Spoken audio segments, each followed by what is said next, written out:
I have hit the go live, so it should be live. I'm waiting for my second version of the thing to pop up here on my phone to see if it's actually working. And it is. It looks like we're online. All right, let me set my alarm here for, let me see. Somehow I can do the thing. Hang on 1 second. I'm gonna mute myself on my ears. All right, I've set the alarm on my phone. Hello. I'm gonna take these off. I'm gonna just let my elf ear stick out. Hi. Um, oh my gosh, it's freaking cold in here. It's not as cold as it was a few months ago when I started doing this, but it's chilly. And I'm back up here. Let's see. I'm going to hold on. Let me make sure I got chat open so I can hopefully see what the heck is going on. Let's see how do I do this. Come on. Oops, I broke it. I broke it. How did I do this before? Description. Okay, live chat. There we go. All right. I'm gonna stick my phone over here, and hopefully I can see the chat while I do this. If I'm not paused all the time. Get the remote going here. No. And welcome to EdgeTX. Sometimes it has this little menu that pops up right when I start it. I don't know why. I haven't played with the controller enough except for to do these simulator things, so I've never had to set it up for an actual drone. Hoping to soon. Hoping to soon finally have a little drone to fly around for real. Alright. And plugged it in, joystick, bam. Sweet. Alright. The corporate gig got canceled. Alex Vargas denied it. Oh wow. Did you ask him about it, or did they ask him, or did you ask him about it?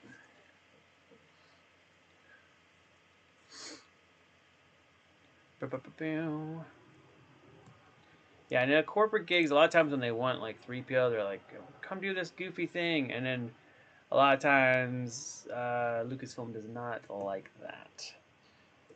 Single player. Now, I know you think ride that line of like, do I just do it, nobody will know? Or do I always weigh that. If it's real small, goofy little thing, I'm like, it's fine. If it's like a big thing and big corporate place, I usually tell them to ask Lucasfilm, and Lucasfilm will usually tell them no. Let's see, what do we have here? Are there any new tracks since last time I was here? Confusion Box, that one was not fun. FMV Burner. Let's check this. I don't remember this one. I probably did this one before, but I don't remember it for sure. And let's go to scene. We don't need display capture. We want game capture. And I'm back at my desk. So last time I was here, I was like sitting roughly here at a little table. And now I'm back at my desk. But my desk is right underneath the vent. And we have the heat on. And it blows hot air right on my computer. And I close the vent, but it's still kind of warm, right? It's like the warm air hits my computer first, and I can hear my computer fan. You know, someone posted on the 3PO Builder group, which Alex saw, and forced the gig to tell Alex about it and approve it. Wow. Yeah. Interesting. I saw them post that whole thing about that on there.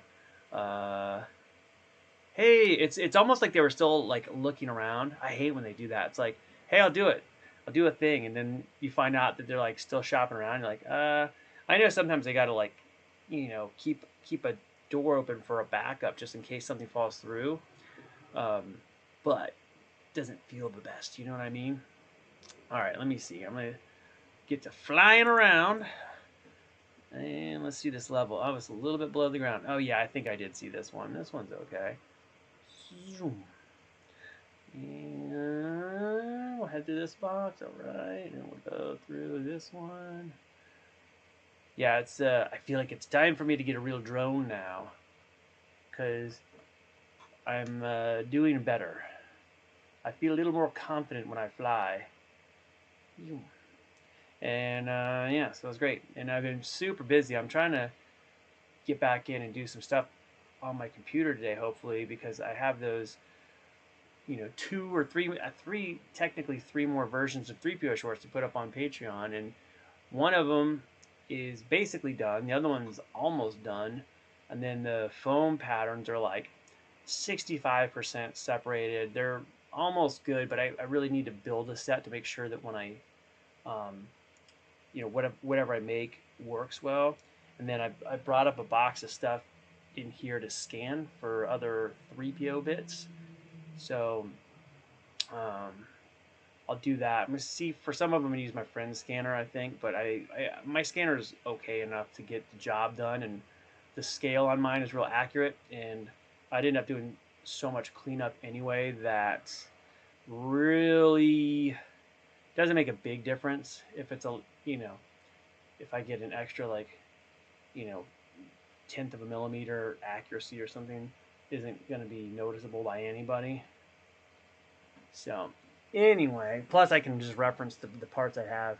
I guess most gigs fly under the radar, which could have happened and post on track attention like it did.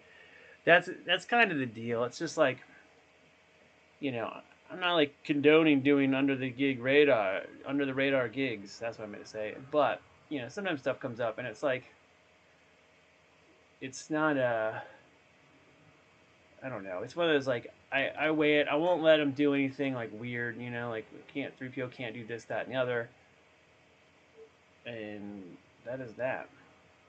But yeah, and the corporate stuff gets more sensitive than like a personal party. You know, personal parties are just kind of like whatever. But yeah, when it comes to like corporate gigs, it gets a little somewhat questionable. Sometimes they want you to do things and take pictures for their newsletter, and you know, who knows? Like the place might put up photos online, and it's like, look, Star Wars was here, and then you know, the corporate overlords that control the movies don't like that very much. I understand. I understand. Jeez, jeez, Louise. And let's see, what the heck did I do yesterday? I was not home at all. I went into town, which I live at the very north end of Los Angeles County, so I'm pretty far from actual LA. So when I go into town, even though I go in like probably a few times a week, but it's not like I live as close as I did. And I went to the shop. It was kind of like a loose interview. Like I'm gonna be doing some work there, and we're just trying to figure out what the role will actually be. So they're gonna have me come in a few times a week for a little while until we kind of like iron out how what I'm gonna be doing is gonna work, and then maybe I'll be in there more. I don't know. Um, but I did that, and what's crazy is the place is like 5 minutes from my old house, which is like an hour away almost. It's about 50 minutes away from where I live now. So, um, you know, it's not horrible. If I lived in other areas of Los Angeles, it would take just as long to get there. But uh, you know, it's a little bit of like a, I don't know. You know, it's like, God, I used to live right here. But this house is way cooler, so there's that. There's that benefit. Oop. Let's see. If only we could make a living being Star Wars ambassadors wearing 3PO. Yeah, it wouldn't be too bad. The thing is, too, is like, you know, if you get those gigs and you get them through Lucasfilm and it's like for a commercial or something, you can charge a lot of money. Like a lot. Tens of thousands of dollars easily for, you know, if it's like a commercial or something that's going to play a bunch and they hire you, you can charge a lot of money. And I think, you know, there was one guy that was getting all those gigs for a while, and he was charging like, I mean, a lot of money for those things. And now there's more of us out there, so it's sort of like, it devalues it a little bit, but still they'll pay a lot of money. And especially, like, I don't know if you're in the actors union or not, but if you're in the union, you can get residuals from commercials and things like this. So ain't bad. And it's good to be on the good side with Alex and everything too. You want to make sure that, you know, if something comes up that I feel is like, I will usually tell them, like, I'll just pass Alex's email along to them and say, hey, ask Alex at Lucasfilm. And if I typically they're gonna say no to most things unless it's like highly approved. We've had some stuff that's been like almost approved, and then they have some weird request, and they're like, nope, the whole thing's canceled. So you never know. You never know. Oops, crashing. All right, I'm gonna get out of this level. This one's okay, but I'm gonna go to a different track. Hello, John. Evening, gents and ladies. Haven't seen one yet. Nope. None of them like this. If I look at my my YouTube stats, it's like male audience, 96% or something of viewers. Change track. Let's see. Freestyle Poly Castle. I think we looked at that one. Halo series. Check that out. Haunted Freestyle Castle. Fly Whoop. Infinity Jumanji. I think this one was pretty fun. Kian's Freestyle Pool Party. Let's look at this one. I think I did this one before, but I don't remember what it looks like. Oh, God. Oh, yeah, this is the one that was missing the textures. And is it broken? Probably. Yeah, typically the females don't want to hear me talk about anything. Deep in RX-24 Replica Land. Ooh, are you making something? Did you happen to upload the shoulder rings to your drive? I have not. I wasn't even home yesterday. I left the house in the morning and I didn't get home till like probably 11:30 last night. And then today I had to clean up everything around here. And I just sat down at my computer for the first time. But I'll be on the computer probably, I think the rest of the night I'll be working on things. So I'll try to get it uploaded. They're literally saved on my desktop, so I don't have to like resave them or anything like that. I think I have all the pieces. So I'll just upload and I'll send you a link. Wow, look at that plane. Yeah, I did go to this one. I remember this plane flying around up here. Let's go visit it. This is what happened during that. This is what gets you in trouble while they're, you know, trying to put out forest fires and you're trying to like fly your drone into the back of the plane. There we go. Can I get it to the cockpit? Oh yeah, there was. I remember this. I went to the cockpit and there was one of those. Oh shit, there was one of those little pool floaties. There's a bunch of them down there. Oh my god, look at them all. Look how fast they're going. Those little pool floaty unicorn things. Oh great.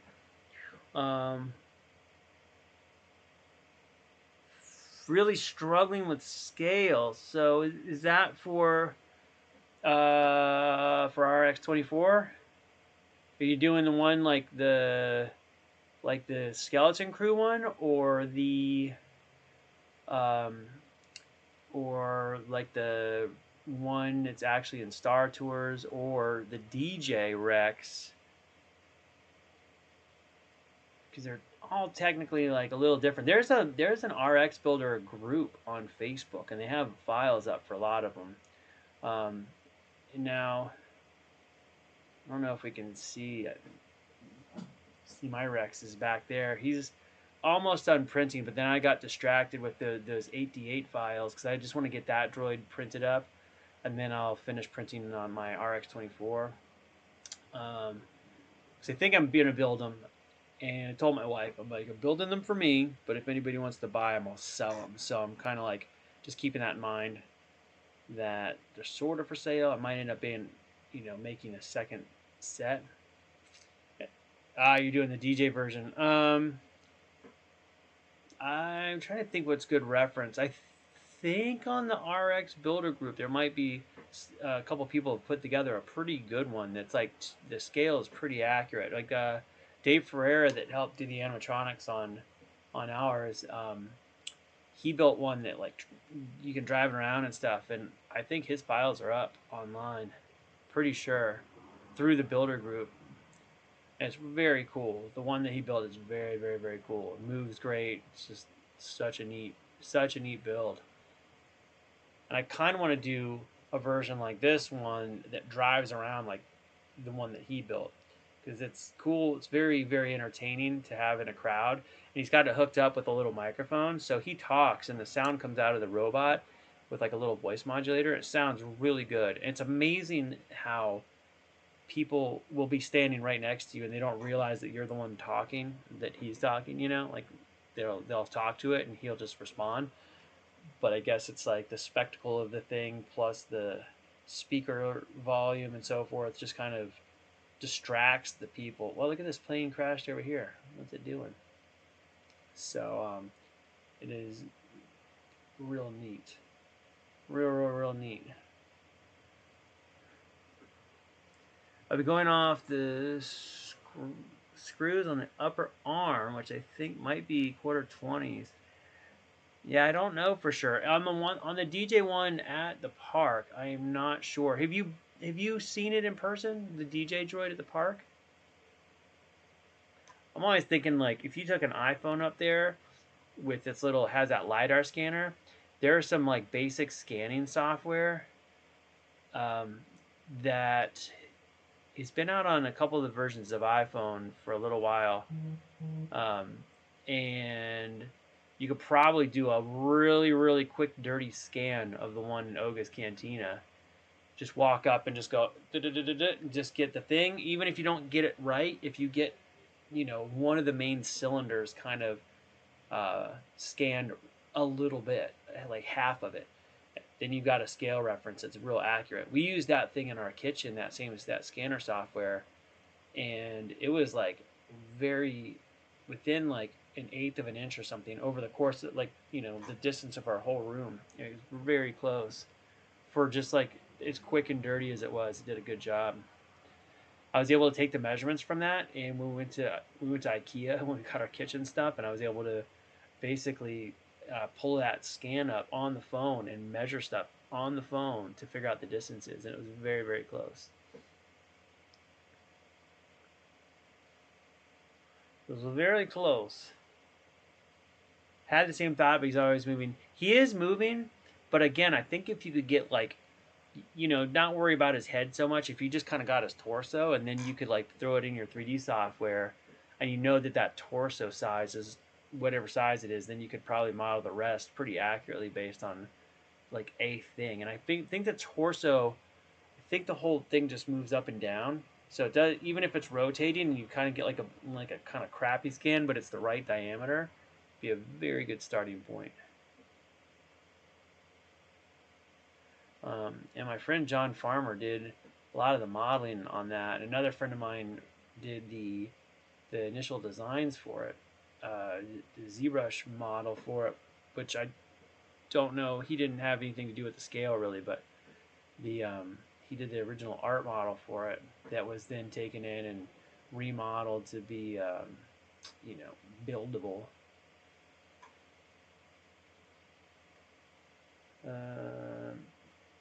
And then another thing you could do is even if you scanned that little desk thing that he's at from like an angle, so you could kind of get like the part of the dimensions for the little DJ booth, you could always model that and then to scale and then build him inside there based on photos too. That would probably get you pretty close as well. Ah. Oh my god. I'm not paying attention. Let me go to another board here. Let me go to another board, another track. This backyard track. Let's go crazy. 3 stars. It's probably going to be terrible. I've been doing the main body, assuming the neck post is 1 inch diameter. I'm trying to think how big the one is on ours. The one on ours is... I could go measure it real quick actually. And ours is not like... Ours isn't related to the DJ droid at the park. It is its own model, so we didn't use that one for reference for scale or anything. And we got some artwork that we were told like a dimension, and we basically blew up the art on the wall like a big poster. I actually have it down in my shop, and then I use that for the initial dimensions for some things, and then everything else is based on that. And I cannot remember. I want to say ours might be a little bit bigger than an inch neck on this one. Maybe it is an inch. Hang on a second. Let me look. I'll tell you if I have calipers up here, which I don't. I think they're downstairs. They're downstairs. Um, if I have my calipers, I'll measure the neck for you. It's like it might be an inch or an inch and a quarter or something. All right, let's change track again. That track was stupid. Yep, DJ Rex Builder Group. Yep, they'll have all the stuff. Any new tests with Ultra Lumen? Nope, I haven't touched it. Haven't been like today. It was all crappy out and windy, and then tomorrow it's gonna rain for sure. And then Friday I have to go back into town for I'm going to Studio Gillis, which I have a shirt on actually of them right now. And when I wore, which I wore yesterday because I'm a scuzzball, and I went to another shop that's a competitor, and they're like, "Oh, nice shirt," and I was like, "Oh, sorry." Hang on a second, I got a availability request just now. Let's see what it is. Let's see what it's for. 911. FBI agent. Ooh, let's see. This is Thursday, March 13th, and Monday, March 17th. Let's see. 11:30 a.m. That's not bad. Yes, I'm just gonna say available. I don't know if I'm gonna take it or not. I don't know if they'll give it to me. Sometimes you say available and you just don't get it. But I'm technically available. I don't really want to go down there tomorrow. But are we allowed to share links in this chat? If it works, go for it. It doesn't hurt me at all. So feel free. Just don't make any. As long as you're not anything scandalous, then it's fine by me. Nuclear meltdown. Look at this one. Did we do this one before? I think so. But oh yeah, I saw this one. I think. Oh my gosh, look at this crazy place. This board is huge. You can tell when it just takes forever to descend that the board is gigantic because the drone is literally falling in the simulator and it's just taking forever to get down there. Yeah, it's just super forgiving because there's so much room to fly in here. Oh, still clip the ceiling. Yeah, this board is too big.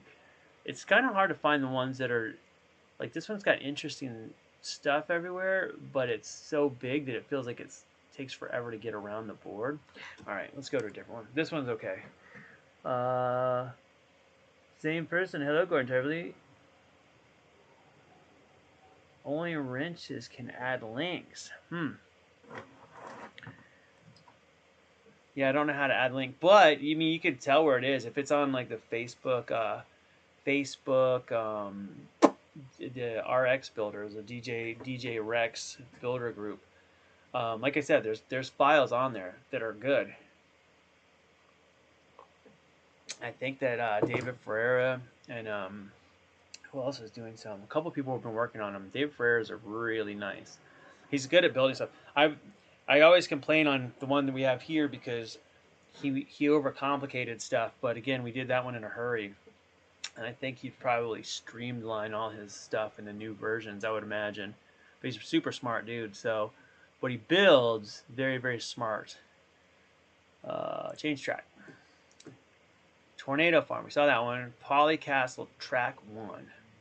Polycastle Track 1. Let's see what this one is again. Oh, just want to share images. An image of the progress. Let me do this. Send it to me on, let's see, Facebook and or maybe Instagram. You know. Wow, look at this freaking crazy place. And yeah, it's tricky building stuff from reference photos. I mean, all those things that I did, I've done. I don't even know how many versions of RA7 now. I've done 4 versions of the head, 4.5 versions of the head. I've done 3 versions of the torso. I'm on my 2.5 version of the legs right now. And it's the same thing where I do it and I make it look pretty good and I'm pretty happy with it, and then I start to see little things like, once you've built it, you start to notice stuff here and there if you're really looking, and then that's not acceptable, so I got to fix it. And then you get access to measurements or scans or whatever, and then it's like, oh my gosh, I got to adjust this a little bit or that, and until it just gets closer and closer until you make it so you can't tell anymore that anything's goofy. But the amount of stuff I've made the wrong size, even if it's really, really close, it's like, oh, it's off by like a quarter of an inch or something here, or this piece should be smoothed up a smidge, or the neck on this thing's just a little bit the wrong angle. Again, nobody would notice. But if I can't stop staring at it, I gotta fix it. So I know the pains, and it's okay, just part of the process. But like the EV99 that I'm working on, which is going to be on my Patreon, by the way, the ones that I did for Disney are slightly big, just a tiny bit, like really close, but just a hair big. And then I got access. I got measurements off of a real droid parts that are, same as the EV99 parts. And now I can adjust the scale based on that. And that's real good. So same with like RA7, same thing. And yeah, all of those things is really handy to get some real life measurements. I think part of the thing now is they've got 3D scanning that you can do photogrammetry, which is pretty good, but not accurate with scale typically, unless you have something in the scene that you know what it is. But you can get like a really accurately shaped scan, but then you got to correct the scale, which is annoying. And then now they have 3D Gaussian splats, which I don't know if you guys have seen this yet. It's kind of like doing photogrammetry scan, but instead of using real geometry, it uses like the point cloud data, and it's basically applying literally like a color spot to where the point cloud data is, and it basically keeps refining it the same way like what is it called, like one of those AI image generators, like Midjourney or something. They basically start with like a blur, and then it sharpens and sharpens and sharpens until it creates an image out of the blurriness, which is very bizarre. But this is kind of what the Gaussian splatting does. Is it takes like makes a 3D model you can do it from video or photos, and it looks amazing, and it's way faster than doing photogrammetry, and it's super interactive. But there are ways to save it out as a file. So it's kind of how I'm thinking about doing my Forlom stuff. When I get my Forlom helmet updated, I sculpted one a while back. I've never printed it or anything. And now I've got like really good measurements of all the detail parts off of the real deal. And I was going to, basically model all the hard surface parts and then sculpt out the rest of the head. But if I can do the Gaussian splatting, I might have like a really good base shape to work from. It still needs some like 3D cleanup work in ZBrush, but it would be very, very close and have a lot of the overall, like, the volume of it would be very correct, which would be awesome. Let's see. Was that Goldblum in your little carpet? Yes, it was. It was Jeff Goldblum. I met him at the airport, and I'm trying to think. I think it was in 2016. I'd gone to play shows in Europe with the band, and then my wife and I stayed in Prague for like 3 or 4 extra days after the shows, and flew back, and we had flew straight from, where the hell did we fly out of? can't remember where we flew out of. We flew out of Czech Republic, I think. But we get to the airport, and my bass guitar that came with me for the show was missing. And I've traveled with the guitar many times, and it always just comes out on the baggage thing, but this time it didn't.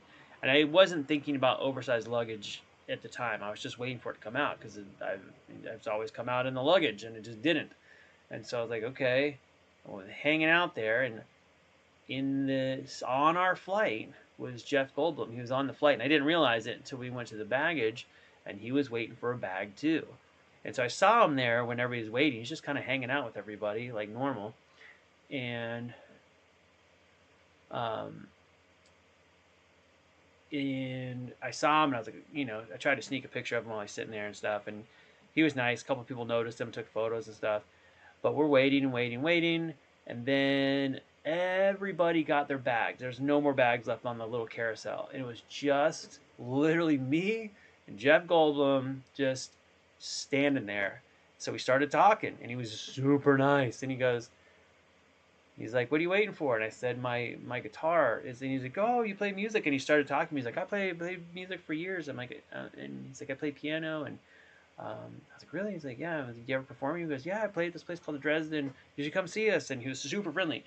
It's crazy. Total side note, the Dresden is on Vermont Ave in Los Feliz, which is written like Los Feliz, which is probably the proper way to say it, but everybody here says Feliz because whatever.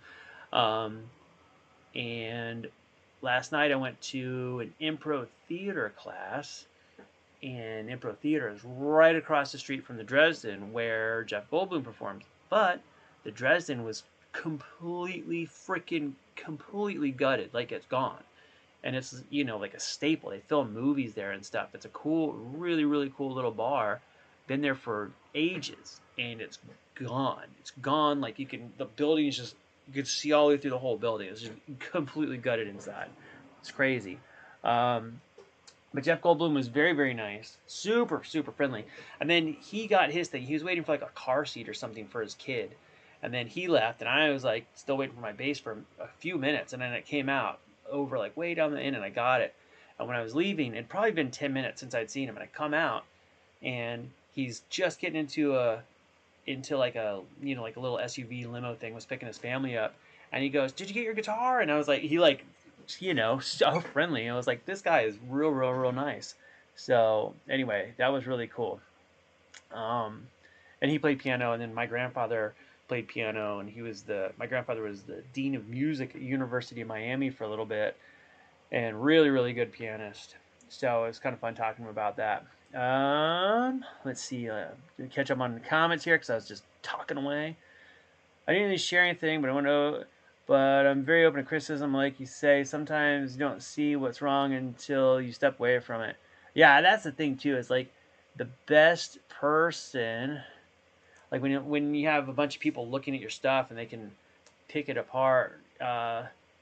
Sometimes it's not fun. I hate showing stuff to people until I feel like it's really ready, because I know sometimes when people critique stuff that I already see, and then I feel annoyed that they said anything, and then they're gonna think that they helped me, which I don't mind help at all, but I mind when I'm not ready for it yet, because usually I want to be like to the point where I'm ready to really share it. So, but critiques are good. You'll see on, like, if you're on the 3PO Builder page, I try to give constructive criticism, and I feel like I always come off like a turd. Like, people are like, this guy always comes in and like poops on everybody's pictures, and I don't mean to, but I just want everybody to like know that most of the mistakes that they're about to make I already made, and I want to save them some freaking trouble. And if they care about it, and I see something wrong, I'm not saying it like, oh, you're doing it wrong. It's more like, hey, you want to, before you go and spend a lot of money on expensive paint, maybe you want to do this, better. Maybe you don't care. If you don't care, that's cool too. But if you care, it's just like me. I've got parts where I bought them, I was very excited, and then I looked at them for a while, and I was like, this doesn't look right. I gotta fix this. And then I just, start to overanalyze stuff. But oh, look at this. Can I go down here? So anyway, I just want to hopefully be useful without coming off like a total prick. Um, and you know, a lot of stuff comes up with paint. I'll see people like getting ready to paint something. I'm like, oh my god, before you do that, fix this or don't do that, or you know, again, all stuff that I did wrong. I'm only saying it because I messed it up myself.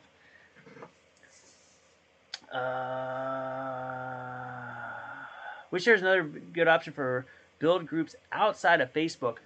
Yeah, that's the thing is that they're McMaster has been nice sharing what details he can. Hate to bother him though. No, he's super nice. I don't think he'll feel bothered at all. I think he's real friendly about that kind of thing. Um, the there used to be some forums and stuff outside of Facebook, and then a lot of people moved into Facebook. I actually tried to move.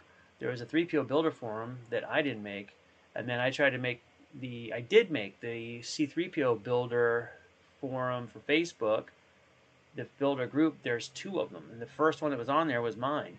And then I let somebody be an admin. They asked, "Can I be an admin?" I said, "Sure," and I made them an admin because they were my friend. And then they removed me from my own page, and then they turned it into a place where they try to just hawk their wares, and then they kind of like ruin the whole like community experience. And then another better 3PO builder page popped up, thankfully, and it's how mine was intended to be before it got stolen from me by a thief. Da-na-na-na. Absolutely, McMaster seems like a polar opposite of a skill gatekeeper. No, McMaster's super cool, man. I love that guy. We have a lot of fun together, and he's very, very good about sharing everything. Like if he gets pieces from people, he never takes credit for stuff he doesn't do. He always credits everybody for their part of a. If there's a build, he will credit every single person that helped him work on it, and tell what their role was. Unlike some people, um, who's just like I make that, and then they really don't. Um, but yeah, McMaster's really, really, really cool about that. He always shares stuff, and he'll tell you whatever he can, unless if he doesn't, it's only probably because he's not allowed for some reason. Um, but yeah, he's great. He's one of my closest friends, honestly. When I moved out to California, he was one of the first people I was hanging out with, and he would include me in all kinds of cool stuff. Right when I got to California in 2014 is when the Star Wars Rebels came out, and he had built that chopper for Lucasfilm. And the first place I lived when I was in LA, I only lived there for 5 weeks, and in that 5 weeks, I got like 3 gigs through McMaster. Before I worked on the Star Wars Rebels premiere. I went to the premiere as a droid wrangler and got to basically make sure that Chopper didn't crash anything. It was kind of funny too because at the time nobody heard of Chopper. Chopper was not R2D2. So when you got there and then it was like nobody knew who Chopper was. So nobody cared. And now, when people see the little Chopper, they're like, Chopper! They freak out. And it's kind of amazing to see over the course of like that year how popular he got. That was cool. But yeah, McMaster included me on the premiere and the media. What do you call it? Like when they do the media stuff for the show, and they have like press junket. And that press junket was like there was another press junket going on for this movie called The Judge, which was like right next door, and some other movie was going on too. So what they do is they basically plan like 3 or 4 press junkets in the same hotel. So when the reporters come out for one, they can just bounce from press junket to press junket, speak to the celebrities. So that was like, I don't know, it's probably been in LA for like 3 weeks, and then I go in there and it's like Robert Downey Jr. is hanging out there using the elevator, and then Robert Duvall riding an elevator with Robert Duvall, super crazy. And Steve Carell was there, and Jennifer Gardner was there, but I didn't see her. I did see her just recently for the first time in person. I worked on some shows she's on. She was there. She's real, real skinny. Um, but yeah, it was like this press junket, and here's all these like famous people like walking around, and I wasn't used to that at all. It was like new to me. I'm like in LA, oh my god, just everywhere you go, there's famous people. And and I just missed Paul McCartney because I took the wrong elevator. Like everybody was waiting for the elevators down at the bottom of this hotel, and there was like a big group of people, and one opened, and everybody's like, "You want to get in?" And kind of that thing, like, "Okay, you go." No, no, you go. And then I got in the elevator with like filled up the elevator with a group of people, and we went up. And then the next elevator came up. Some of my other friends were coming up, and they're like, "Oh my God, Paul McCartney just got out of our elevator!" Like, right. So I just missed seeing Paul McCartney. Didn't get to see him. He was literally riding an elevator like 6 feet away from me, and I didn't, and I passed him and didn't know. It was great. And then in that same week, I did a let's see, I did an ESPN show for Tom Spina. I was like a Bith, from the Cantina, one of those Cantina aliens on ESPN on one of their shows. That was pretty fun. And then I did another gig as a Bith for the John Williams Gala at the Disney Concert Hall. And that was really fun. And what's crazy is that they had this big thing. They had a performance, and then John Williams came out, and they had this big dinner for him. And then there's the Cantina band supposed to come out and play the Cantina music, burn, burn, burn, burn, burn, burn, the whole thing. So they had like 3 of us in Biff costumes with our little instruments, and they rehearsed that we'd come in and do our thing and then leave. Well, we were waiting for them to start. It was kind of cool outside, and we're waiting outside of this big, like, catering style tent like you'd see at a wedding. And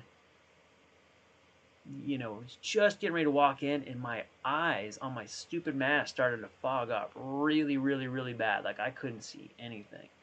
And then we did our thing, did our little performance, and then we're done. But I couldn't see anything the whole time. I just sort of like memorized where to walk, and I kind of just like made my way to where we're supposed to go, and then like someone tapped me and like okay, and I kind of walked out, and I was like feet away from John Williams and Isaac Perlman, the violinist, like one of the best violinists ever.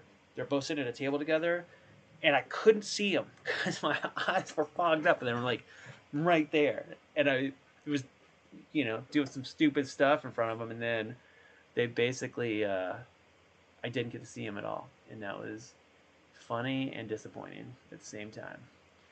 All right, let me see. I checked this. Sorry, got caught up. There's a high-profile person in the Wall-E group that seems tight-lipped on everything they do, and that attitude bummed me out. Oh well. Yeah, I mean, some of this stuff really is like, it depends on what it is. It really depends, because sometimes there's like aspects that are protected under certain NDAs, or they're really close where you're like, I could tell you this, but it might expose this other thing, and I kind of get that. Like some of the stuff that I started to model that I had initially intended on putting up online, I can't share anymore, and it's like I can't, you know, feasibly let people get even too close to it just because of agreements that I made with people. So it's like I understand that to a degree, and but I feel like there's a window where it's like, okay, you hit a point where sharing information, someone else is going to take what you did and do it better, and to me that's good. I think that then someone else is going to figure out the next level of this thing. Like if I figure out some cool stuff with paint techniques or something and I can share them, there'll be like 1 or 2 people in the group that are kind of come up with a better way to do it, and I benefit from that. And then they share it, and then I learn something new. I mean, the way that I do certain things now versus the way I did them 10 years ago is totally different, just because I either figured something out or somebody showed me a new way or an easier way or a better material, and I'll just ditch the old version. I don't care. But it all comes from someone. Sometimes it just is like a little piggyback, like, oh, use that. Well, that gives me an idea, and I'll try something new, and it's great. So I think it's always good to share if you can. And swoop. Let's go through this one. All right, this board is making me bored. I'll give them the benefit of the doubt, but felt more like skill hoarding. Sometimes, what was it? Do you know exactly what it was? It's okay. It's just not the approach I personally take. Yeah, I feel like sometimes it's. I'm curious. Like, what was there a specific question you were asking him to? Are you specific question you were trying to find out on the forum that they didn't want to talk about, or was it like specifically like a technique thing? Because I feel like technique things. I mean, just tell people. I don't care. You know what I mean? It's not like a big deal. Um, it's not a big deal unless someone else shared it with me and they want me to keep it secret. Then I won't tell.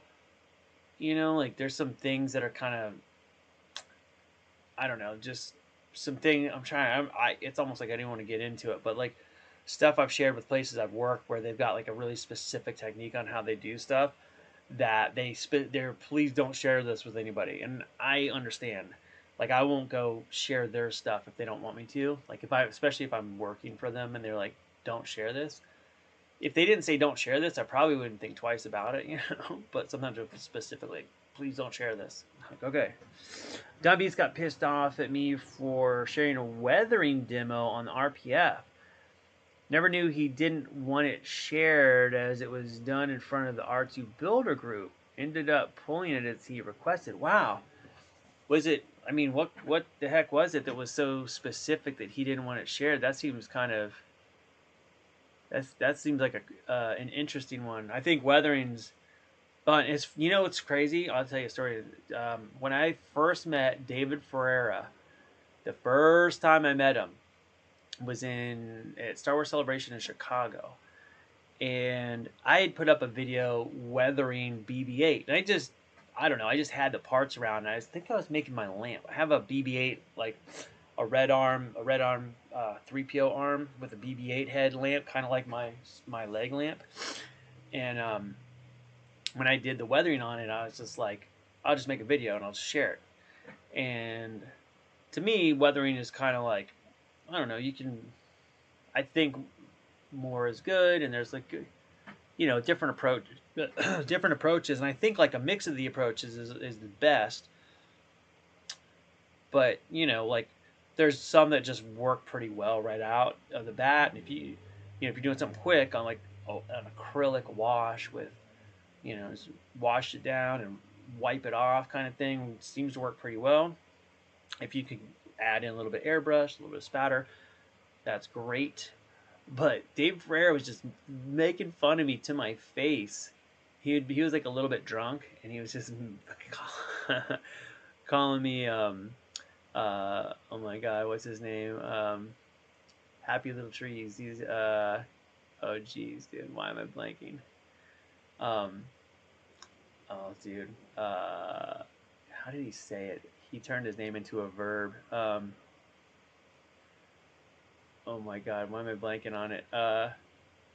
Jesus, what the hell's his name? This is me not taking my ginkgo biloba.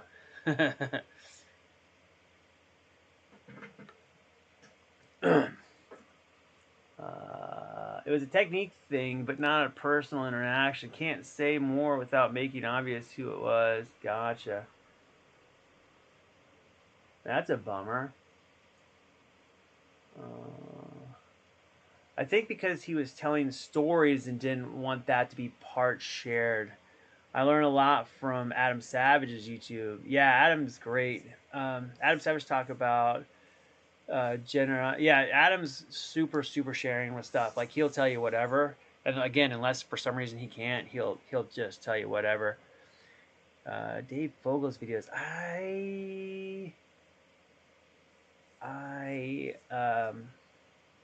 Oh, Bob Ross.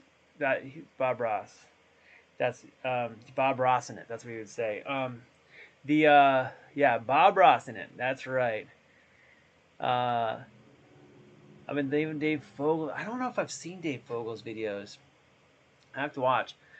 Yeah, man, Adam Savage is freaking the nicest dude. He is like just so genuine. As far as how he comes off online is exactly how he is.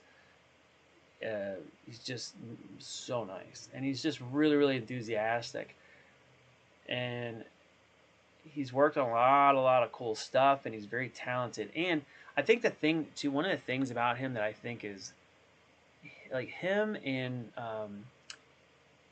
Tom Spina, I feel like have this just like they can get so much stuff done so fast. It's crazy to me. And I feel like I get a lot of stuff. I work on a lot of things, but I can't wrap my head around how they can accomplish so much in a day, and they feel so organized, and their space is all nice, and they're like take a bunch of time to build like a tape dispenser and then build some goofy box. I'm like, how do you have time to make all these things, but then you're still so I don't even know. I guess I make every one of these droids back behind me. I've built all those things. I think when I look at my stuff, I'm like, okay, I guess I'm making things, but I don't feel like it when I'm doing it. I feel like I think I'm just too spread out. So when I'm always working on 10 things at once, and it kind of just feels like each one of them is barely moving. And I think those guys focus really hard on a thing at a time, so it just gets done quicker. And I'll usually have like 6 projects sort of finish up around the same time.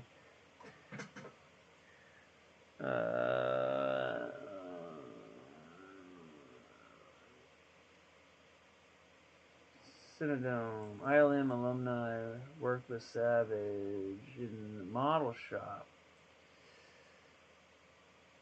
That's cool, man. I don't think I've seen any of his videos. I have to go watch him now.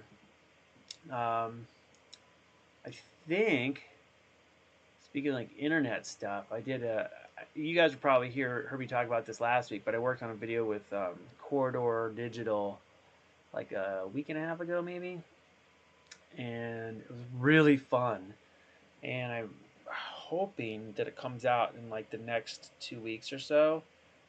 I think that next Tuesday we get to go watch one of the videos of what they made that we made with them. Like, I think they want to get our reaction on camera, so we're supposed to all go over there and watch like how the stuff was put together after we did our part of it. So I'm excited to see how that goes. But those guys are super freaking cool too. It was fun hanging out with them. I've watched them for a long time, so it was pretty cool to be in that studio. Like they have their like VFX artist react series, and I literally did all the shooting we did in that room where they filmed that, and it was weird because I look around and it's like the loft is up there, the couch where they do all they interview, they have all the the people come in and watch films with them. The couch is right there and had all these like all their autographs and stuff on it. I'm like, oh my god, do we get to watch the video on the freaking couch? Did they do VFX artist react? I'll find out next week, I guess. Um, so that should be pretty fun. And what we did, they posted some of the photos from it, so I can I'll tell you that much because they posted photos. I won't tell you exactly what it is yet, but it did. I did digital took a digital scan, modified it, and then basically made molds all in ZBrush, printed the molds, printed the core, did all the pieces for it in like days. I didn't get the scan until that Monday night, and then we were shooting with the final piece on Friday. So I had to basically do all the modeling on Tuesday, started printing Tuesday night. Wednesday was dealing with getting all the prints done. Thursday was go into Corridor Digital and prep everything, and then Friday was shoot day, and it was pretty crazy. Yeah, it was fun. They like included me in the video and stuff, so I'm curious to see like how that goes, because they like had me on camera and stuff, but who knows how they edit it. Maybe they just like cover my face with a black circle or something. I don't know. But it was a cool experience for me. And I got to do that 3PO for Adam Savage. But what's funny is I'd been to Adam's place. I'd been to his place before I did that. And I met him. I probably told some of you guys this before, probably right here, but I met him on BattleBots, and he was a guest judge, which I didn't know about. All I knew was BattleBots was filming, and you could go, if you live in LA, you can go see filming of a lot of shows for free. You just got to go, like, say you want to be part of the audience or whatever. And when BattleBots was filming, I was like, man, I want to go see that. So, we got the tickets. And again, it's free. They just want an audience, so you can just say, I want to go see the show. So go down there, get in, and it turns out my friend Fawn is one of the judges for the show. And I think he had judged it before, but Fawn was one of the judges, and then Adam was the guest judge that day. And I was like, holy cow, Adam Savage is here. I actually went up and said hi to him real quick before the thing, but then he was, it was like in the middle of something, so he was friendly, but he was like kind of had to go. So he's like, hey, it was nice to meet you. Got to go in here, and then he took off. But when I saw Fawn, I went to say hi to Fawn, and Adam was sitting down, kind of like at the other end of the table, like a few people down, and Fawn's like, oh, like, you got to meet Adam, and he like introduced us, which was cool, and at the time, he was working with Frankie Bolito on a Martian costume from the movie The Martian, like that, the spacesuit. He had all this reference stuff there, and there was a part on the backpack that was kind of like an off-the-shelf thing, and I knew what it was, and I was like, oh, that is a Garmin GPS mount for a bicycle, and I knew exactly the part, so, I went and found it, and I pulled it up, and I had it on my phone, and I saved it like a week before I met Adam Savage. I had it saved on my phone already because I was going to show it to Frank and say, I know what this is. You could show Adam. And so I happened to have it on my phone randomly. I hadn't sent it to Frank yet. And I was like, man, I saw this. You work on this thing with Frank. I actually know what one of the pieces is. And when I showed him, he was all pretty like, oh my gosh, this is amazing. And he goes, you got to come to my shop. If you're ever up in Northern California in San Francisco, you got to come up to my shop. And I was like, okay. He's like, get my contact stuff from Fawn. I was like, all right. And yeah, months later, probably close to a year later, we were up in San Francisco to go to Lucasfilm for something. I was with McMaster, and we had to go do a repair on some droid. He just wanted another set of hands in case he had to like flip it over, just to have someone else there. And so I rode up with them, and usually going to Lucasfilm is real fun. Like, it's a fun spot to hang out. There's neat stuff everywhere. It's just fun to be there. But that day, we're driving up, and I was like, oh, man, Adam said if I'm ever up here, I should contact him. But I had never reached out to talk to him, so I'm like, I don't know if he's even going to remember me. Like, I don't know. So I wrote to Fawn. I said, hey, Adam said if I'm ever out here again to hit him up. We could go to his shop. But I don't have his number. He told me to get the number from you. Has it been too long? Is it weird? And Fawn's like, I don't know, hang on. And then, like, 2 minutes later, he wrote back. He's like, here's his number. Give him a call. He said he's going to be at the shop till, like, 4 today or something. We're like, holy shit. And so I wrote him. He's like, yeah, here's the address. Just, like, come on over. I'll be here till this time. And we were like, well, now we go to Lucasfilm. We just did the repair so fast. And I'm like, okay, see you. And we left. Usually we like to hang out, see everybody, go look at all the cool stuff ILM's doing or whatever. And then that's like, nope, got to go to Adam's.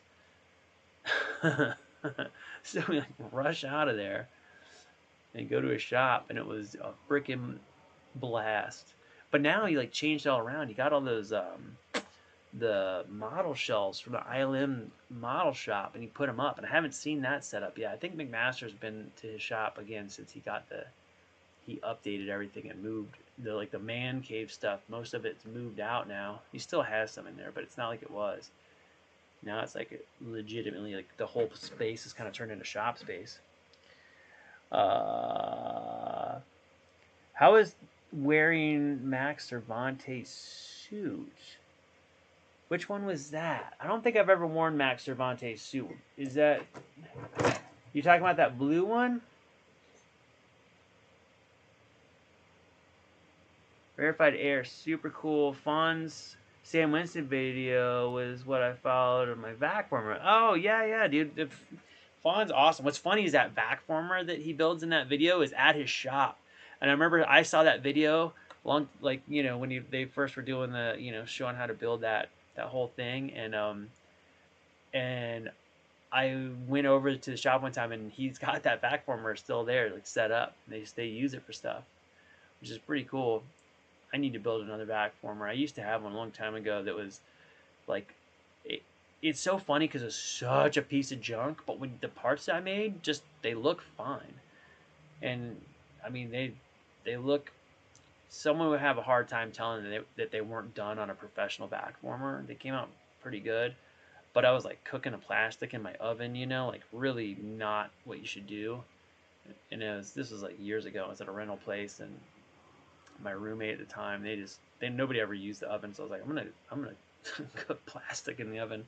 It was great.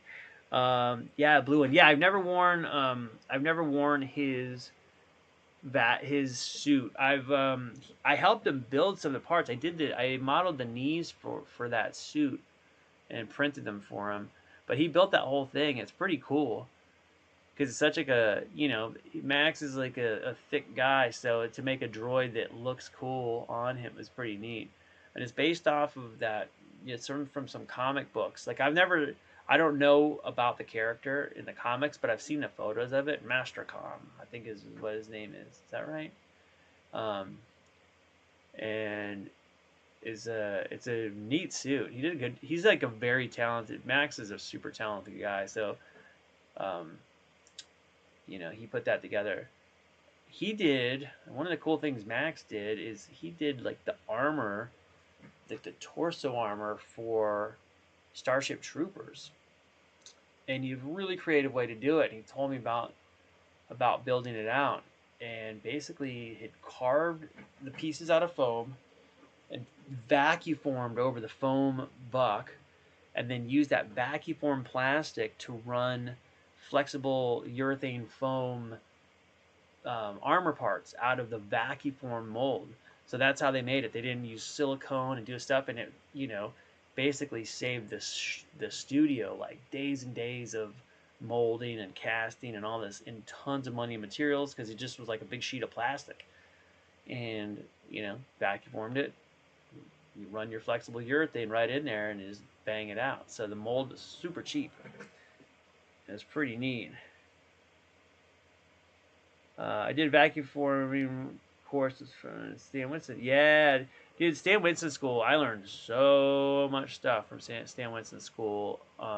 Their videos are so helpful. And what's fun is watching, like any video, there's always techniques in there that are mixed in. Like, you want to know how to make eyeballs?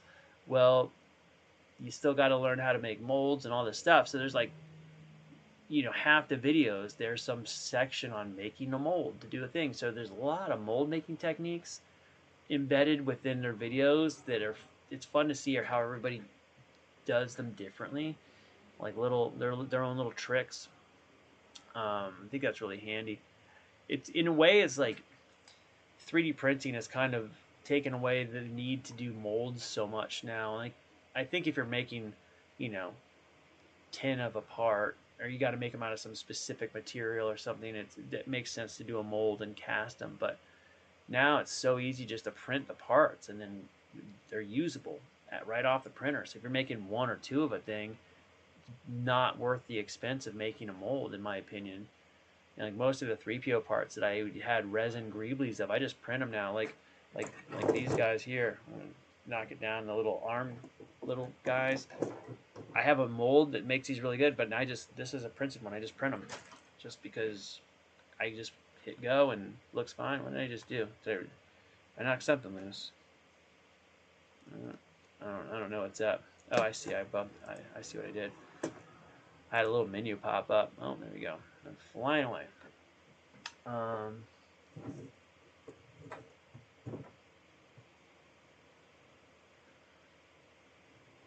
Organic fumes, nothing to worry about. No big deal. No big deal.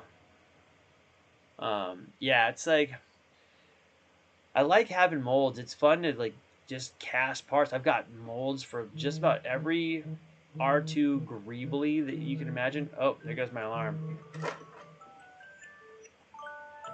It's going off. All right. Alright, that means it's time for me to stop goofing around on drone time and get back to work because I gotta get a lot of stuff done here. So I'm trying to keep this time limited. But, I don't know if you guys noticed, but I feel like my flying is getting a lot better. See, I just crashed immediately as soon as I said it. But yeah, so anyway, that was super fun time. Fawn's great. I've done some work with Fawn before too, random stuff. Like one time there was like a Don Post, like some statue that some part of the leg got broken, and and then somebody had done a repair on it, and then they painted it just terrible, and then it got broken again because the repair was janky. So they hired Fawn Shop to repair it, and the same person that repaired it the first time was the one that stole my 3PO builder page, by the way. So, if you know, you know. And then it didn't work right. The paint was terrible, so they hired Fawn to fix it. And Fawn did the repairs and then asked if I could paint it inside a new paint match on it and do that whole thing. What else have I done? 3D printed stuff for them before. Like, before they had so many printers in their shop, I had a Formlabs Form 2 printer. This is, you know, a lot of people had resin printers at that time, so having a Formlabs is pretty sweet.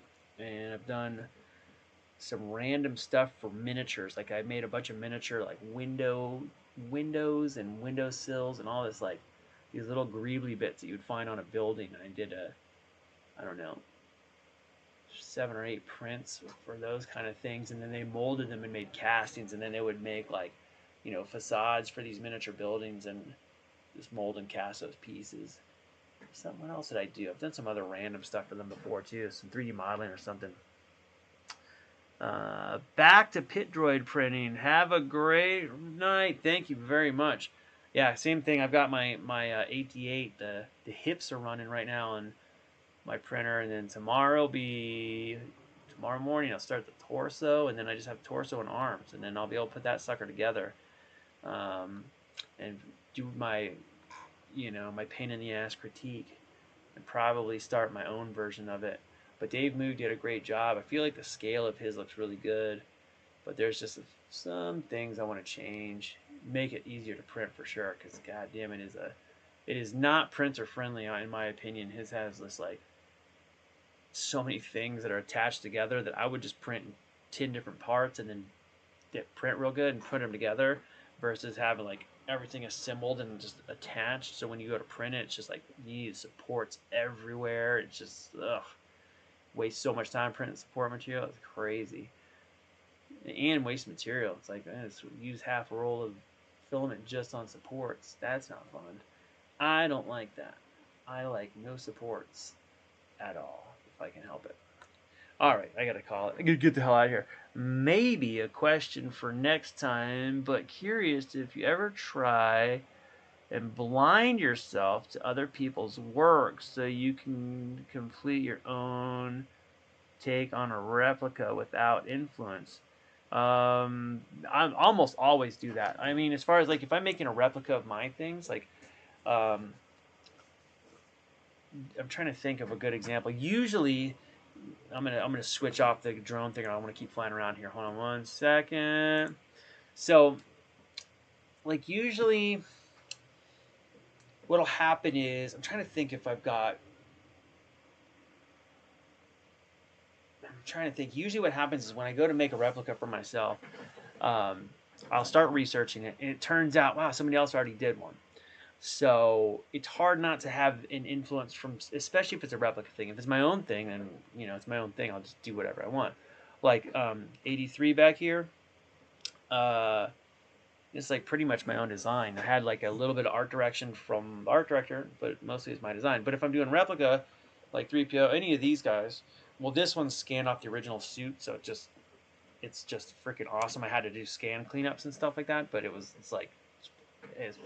I love it. It's perfect as far as like everything's right, which I really love. RA7, so many iterations, and the first one that was out for that was the Golden Armor one, which is the one that Bartlett ripped off. So his version is ripped off from Golden Armor, and it's terrible. Its head is humongous. The shape is super weird. Like it's got lots wrong with it, and so I couldn't. And this was like 2013, I think I started to do mine, and I just then nobody else had done a good one. I think Zorg has done a pretty good one now. It's like size wise looks about right. Doesn't have the asymmetry and stuff that mine has, but it's pretty good. It looks like way more accurate than the Golden Armor one. But so that was like all my own research on that one. I just did a ton of work, and it's been multiple iterations. Um, and I'm trying to think which other ones I've done. I did a replica RoboCop helmet, and that was kind of a custom thing because it had to fit. Actually, my friend that I was talking about that's in the that kind of like died, but he's technically still alive, I guess. But he's like in hospice, so they're just waiting for him to die. It's really weird because he's alive, but he's gonna die. I did a RoboCop helmet for him, and it was custom sculpted to fit his face. So that was a replica where I used my own reference, but it was like had to fit a person who a more accurate helmet wouldn't fit. So anyway, that's sort of weird. Let me look here and make sure I'm answering this properly. Um, but typically I'm not influenced by their choices very much. I'm usually see all the things they did wrong. So it's more like I look at it and I'm like, oh yeah, all this stuff is like not right. But I'm really self-critical. So like with the RA7, I'll make it. I'm pretty happy with it, but then I'll like see it from an angle. I'm like, oh man, this isn't quite right. And then I see it, and now I got to change it. And some of that stuff is very hard to see until you have a physical item in your hands, and you can look at it, feel it out. But typically that's what it is. Is like the 88 that Dave Moog did. It's beautiful. He did a really good job modeling. It's really good. It's like I would say 93% right. But then there's some stuff where I found other reference photos, and I know that there's some stuff with the feet that are a little weird, or like some of the pipes are not quite the same, and there's some stuff I feel like maybe he made up based on the toys or something. I don't know. I don't know where his reference is from because it's not quite anything that I could find, but it looks good. Like he did his. If he made it up, it looks accurate. But I know there's other stuff. Anyway, um, Golden Armor is a huge recaster and got booted from the RPF. Lives here in Denver, but never met him. Wow, that's crazy. Interesting. That makes sense. It's hard when you only have images and videos to step through. It is very difficult. So, like examples of things where I've seen him in person, like some of my friends have props that are beautifully done, but I know for a fact they're too big. Scale's too big. It's too big, and because like I don't know. And I even try to tell them when they're in the process of making them. Right when they start, I'm like, it's too big. I can tell you right now, it's too big because I've done 3D modeling for years and years. I had to do lots and lots of extrapolating measurements from photos to get reference for things. Like if I had to model furniture or sculptures or things, I would have to find stuff in the scene that I knew to scale. And I would model. Sometimes I would model portions of the scene just to figure out how big the thing is that I need to model. Like I know how big this trim is. I know how big that chair is. I know how thick that counter is. I would model all that stuff, and then from there I could figure out this is the dimensions of the chair. And I'd be very close, if not dead on, most of the time. So when I started doing some of the props, like in 2017, I started both Maximilian and Probe Droids, which people have done now. Both pretty good models, but they're too big. They're too freaking big, and it's hard because they look great, too big. Some little things. Again, printability wise, not the friendliest. But I think seeing them is what informs me what not to do. And usually there's a version out before I start on most things. There's a couple of things that I hadn't seen versions of, and now that I've started modeling them, I see them like the EV99. I didn't know anybody who did an EV99 before me. I hadn't seen a replica of one. I found one recently on like CG Trader or something, which is like some parts of it look really good, but there's some parts that are way off, like bad. And the other parts that look good, I haven't like scaled them and looked at them in person. I didn't download the files; they're like paid, so I already have some, so I'm not going to do that. But you know, I get critical. I look at them and I just like can see stuff. Like, okay, this is not quite it. So, ba ba ba. Let me see. Interesting, it makes sense. That's why I'm apprehensive to download someone else's model.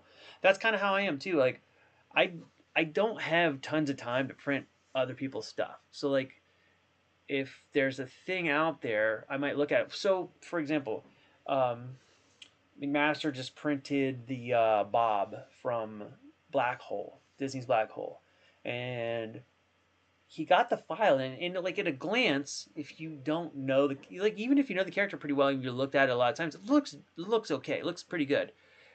But the file is like, he's like, hey, can you make this thing so it's like open, because there's some pieces that were just like modeled in a way where it was just a part, you know, they attached up an arm to the body in a weird way or something. And I went in to change it. I was like, ooh, this is like really wrong. Like I went to look at the reference to see how it was done in the film, and I was like, oh, this is way off. And then I just got carried away. I started remodeling it. So like old Bob from Black Hole, I'm doing my own version of that now, because I modeled like the one McMaster has is somebody else's files, but I had started to remodel it because his were so off. I was like, I just need to fix this. I can't look at it, it's so wrong. And I got probably like 60% done with it, but McMaster's like, oh, I have to get this thing printed. The guy's waiting for it, so he just printed the other one. Um, but I'm redoing those files. Same thing. It's like you don't see it till it's there.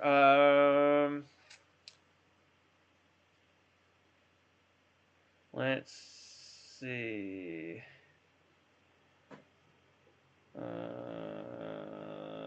That's for this model for reference. That is, yeah. That's the thing. Is like I've downloaded a lot of models. Like I go on Thingiverse and I see like something that's cool. I'll download it, and literally sometimes it just helps me really see like what things. So like you guys, I've mentioned this here, but I'm working on my EV99 is mine, and I critique the crap out of myself. I'm real critical, so it's being adjusted now so that it's even more accurate. But it's the same ones that are at the Disney parks that I made.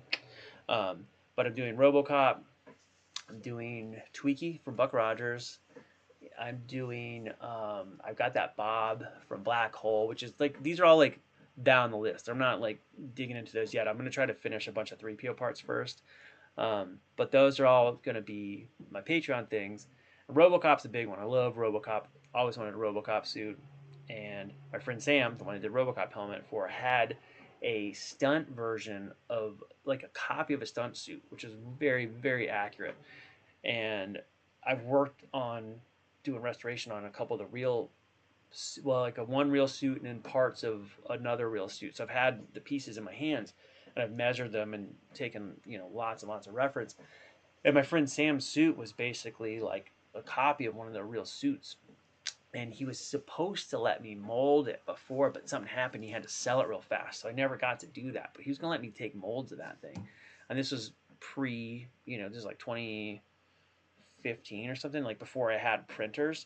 So like the idea of modeling and printing it wasn't in my head at the time. And now I'm just like, oh, just model it, make it. I've got tons of reference photos. I've got video from the real suits. I've like a lot of nuanced stuff that I really want to do. I got measurements too for everything. So for reference, that is, I come into Gordon and proclaim it's too big. It's just too big.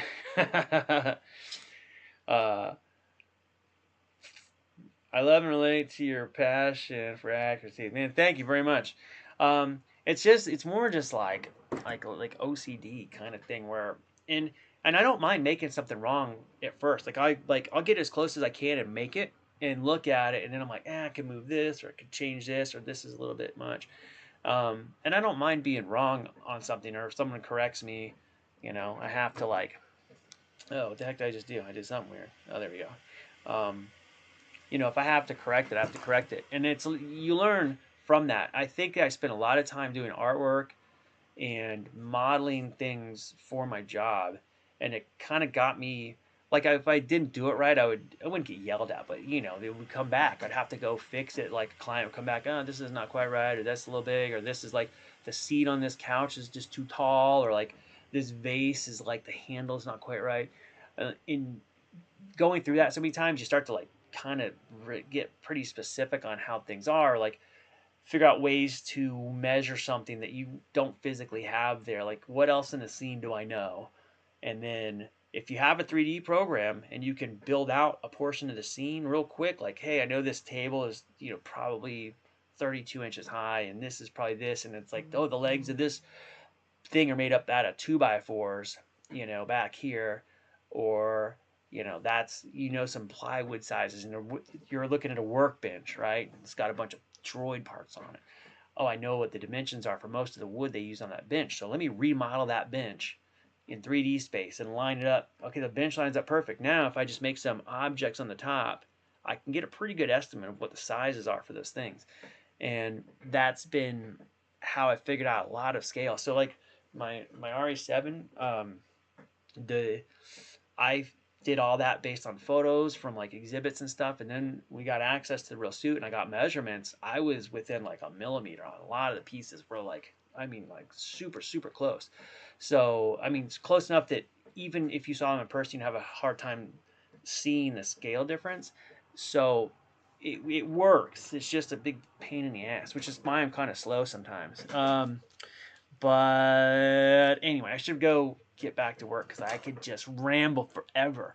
And I don't want to do that. I want to make stuff and I want to get all my stuff up so people aren't disappointed in my freaking Patreon page. I want it to be cool and have cool stuff for everybody. So I'm going to go check on my print and then make a coffee. And I'm going to sit at my computer and do work. Maybe I'll come back on and do ZBrush Live. We'll see. I'll try not to get too distracted. But anyway, thanks guys again for stopping by. Love it. Love hanging out. It's been really fun. Whoa, before you go, can you tell me the diameter of your RX neck? Yeah. So you want the pipe or do you want like the little ring, the ring around the bottom of the neck here? Do you want that too? Hang on, I'll tell you what mine is. And again, mine is not fully based on the DJ at the park. It was based on measurements that ILM gave us. So it's not necessarily the same, but hang on, let me look. No.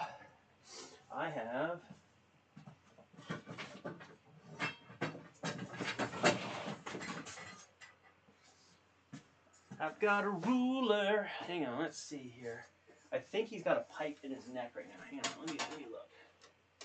No. All right, I think. Ta-da! All right, let's see. This is the pipe I have in here now. And this is actually not the same type of metal we use here. It is 1 1/4 is how wide my neck is in this one. And I think it was 30 millimeters in the model. I think it's 30 millimeters and not in the model, but 1 1/4 is what it's at right now. And then this part here on this one, which again is probably a little different than the RX DJ Rex. This is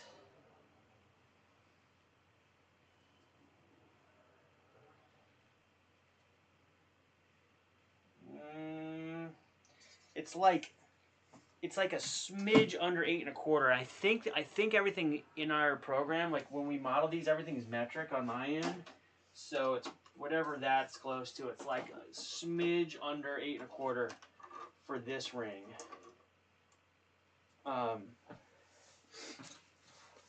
So hopefully that's helpful.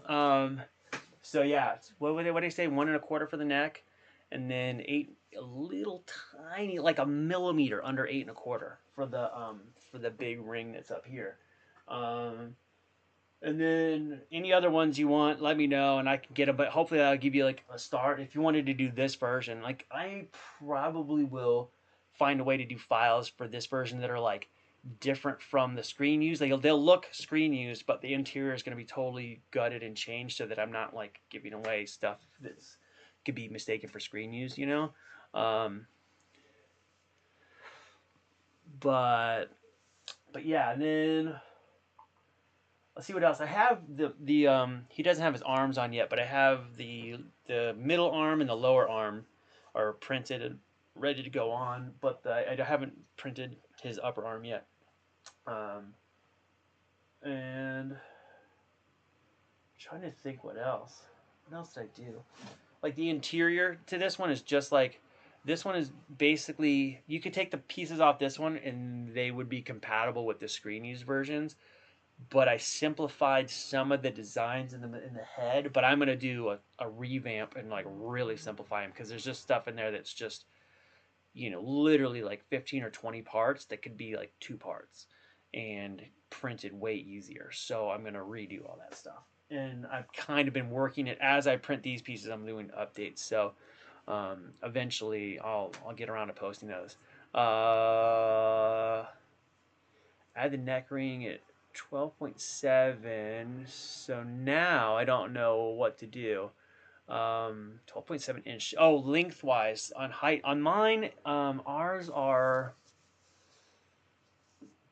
22.5 inches long, but the mechanism on ours, they don't go up that whole way, but the mechanism that runs the neck on ours was down really low in the body. So like a shorter neck would work fine, but there's just so much down inside on ours. And then this one is cut to the length that ours were done, but there was like I can't remember how it was set up at the bottom, but I probably have it in the file somewhere. The whole build out for that thing. Oh, you had the neck ring at 12.7. Again, it might be different. It might be different on the DJ Rex. Might be a different scale, but yeah, mine's quite a bit smaller in there.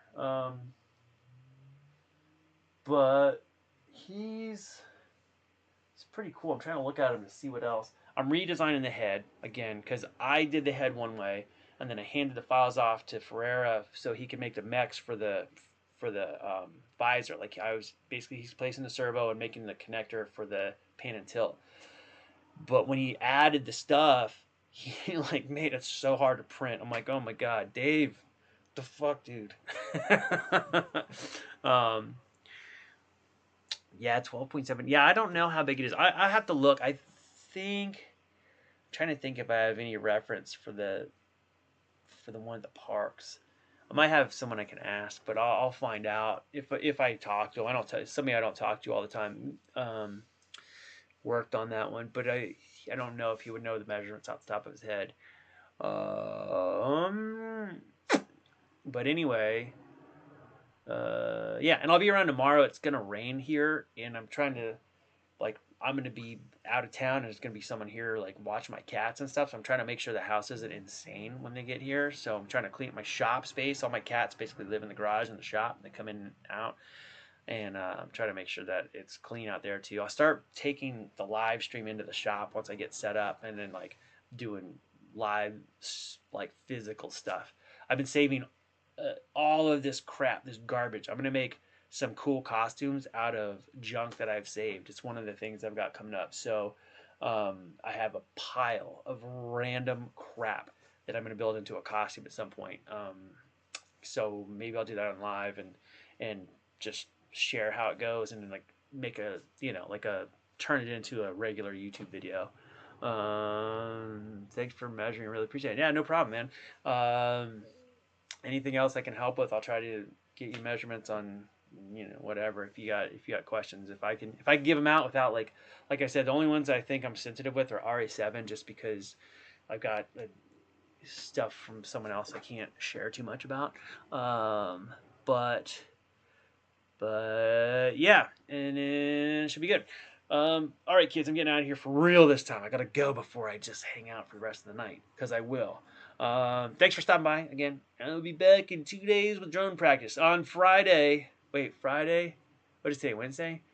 Friday, I don't know what time I'll be on, but I'll try to be on sometime. It might be kind of late.